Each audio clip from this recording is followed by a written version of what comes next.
গতকাল আমরা আমার ভাইয়ের বাসায় দাওয়াত খেতে গিয়েছি। সেটা হলো ঈদের দাওয়াত। মানে গত ৮ দিনে আমি কোথাও যাই নাই। তো এই প্রথম আমি বাড়ি থেকে বের হয়েছি ঈদের দাওয়াত খেতে। তো আমার ভাইয়ের বাসায় গেছি, ভাই ভাবির বাসায়। ওনারা আমার আপন ভাই না, কিন্তু আপনের চেয়েও অনেক বেশি। তো ওখানে যাওয়ার পর আমাদের অনেক লেট হয়ে গেছে। আমাদের বিকেলে যাওয়ার কথা ছিল, কিন্তু আমাদের অনেক লেট হয়ে গেছে। তো যাওয়ার পরই অনেক ধরনের নাস্তা দিয়েছে, ফালুদা দিয়েছে, তারপরে স্যান্ডউইচ, তারপর চিপস, চা, সেমাই। তো এগুলো আমার ভাবি আমাদের বকা দিতেছে যে, "তোমরা এত লেট করে আসছো, তোমাদের তো 4:30টার দিকে আসার কথা ছিল।" তো বললাম যে, "আমরা আসলে লেট হয়ে গেছে।" তো এগুলো খাওয়া দাওয়ার পর ওই যে আমার মেয়েরা ওখানে ওনাদের ড্রয়িং রুমে বসেছিল। তো বসে বসে মোবাইল দেখছে। আমার ভাইয়ের ছেলে মেয়ে ওরাও মোবাইল দেখছে।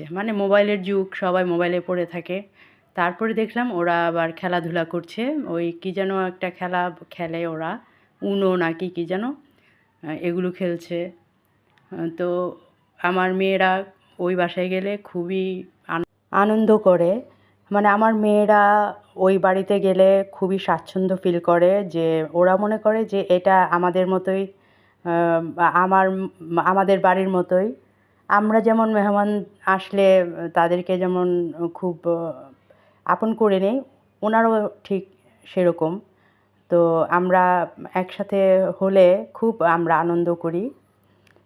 তো আমার মেয়েরাও ওইখানে গেলে, এই যে তাসনুভা আছে, তনু আছে। তাসনুভা আর তনু হলো আমার ভাইয়ের ছেলে ও মেয়ে।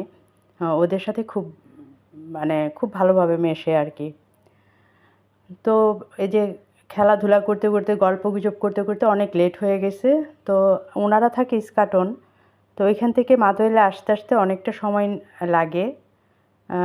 আর যেহেতু আমরা গাড়ি নিয়ে গেছি, তারপরেও অনেকটা লেট হয়ে যায়, কারণ অনেক জ্যাম ট্যাম থাকে। তো এই জন্য আমরা খাওয়া দাওয়া করে নিচ্ছি। এখানে ভাবি অনেক ধরনের রান্না করেছে আমাদের জন্য। পোলাও, গরুর মাংস, মুরগির রোস্ট, টিকা, ভেজিটেবল, তারপর ডিম, ডাল, ভাত, সব কিছু, কিছু বাদ নাই, সব কিছুই করেছে এখানে। তো আমি ভাত খেয়েছি, এই জন্য ভাই বলতেছে যে, "কিরে তুই ভাত খাচ্ছিস কেন?" আমি বললাম যে, "আমি পোলাও খাই না, আমি ভাতই খাই।" তো যাই হোক, খুব মজা হয়েছে। আর ভাবির রান্নার কথা কি বলবো, ভাবির রান্নার ফ্যান আমার 2 মেয়ে। ওরা শুধু বলে, "আন্টি আপনি একটা করেন।" আমার ছোটো মেয়ে এটা বলবে যে, "আন্টি আপনি একটা দোকান খুলে দেন, আপনার অনেক চলবে।" তো এটা শুনে আবার ভাবি হাসে।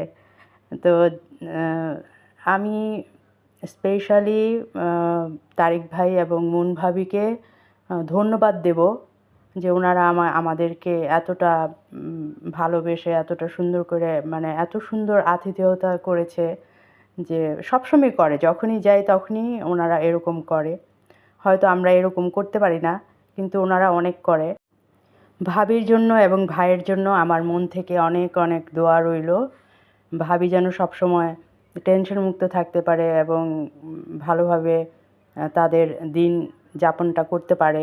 ভাইয়ের জন্য অনেক স্পেশাল দোয়া রইল, উনি যেন তাড়াতাড়ি সুস্থ হয়ে যায়। তো সবাই ভালো থাকবেন, সুস্থ থাকবেন। দেখা হবে অন্য